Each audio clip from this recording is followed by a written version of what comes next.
আসসালামু আলাইকুম। এটা আমাদের হাইড্রোপনিক সিস্টেমে অরিজিনাল পানির মধ্যে যেটা করা হয়, সেই পানির মধ্যে আমাদের কেমিক্যাল দেওয়া আছে, মিশানো ড্যাম থেকে বালতি বোঝাই না, এই পানির মধ্যে দিয়ে দেওয়া হয়, দিয়ে দেওয়া এইভাবে। এটা আমরা পুদিনা পাতা লাগাই, তারপর লেটুস লাগাই, এই যে পালং শাক লাগাই, যেগুলো দামি ফসল সেটা লাগানো হয় সাধারণত জাস্ট দেখানোর জন্য মানুষের যে আমাদের পানির মধ্যে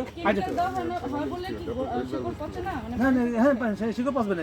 এটা তো আর খাবার দাবার যেটা দরকার সব ওই পানির মধ্যে আছে, মেডিসিন দেওয়া আছে, ওই যে ফোমের মাধ্যমে যতটুকু দরকার সেই সব শিকড় দিয়ে যতক্ষণ পর্যন্ত কন্টামিনেশন হচ্ছে না ততক্ষণ পর্যন্ত কন্টামিনেশন হয় না।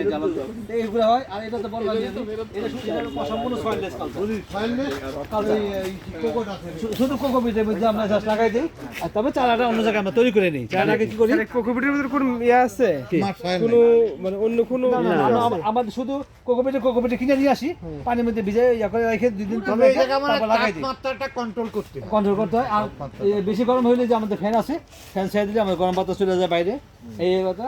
আর মাসে কেমন বিল হয় এটা, ইলেকট্রিসিটি বিল আনুমানিক? বিল ব্যাপারটা এটা আমার এখন ওইভাবে হিসাব করা হয়নি, এটা সরকারি জিনিস যেহেতু আমরা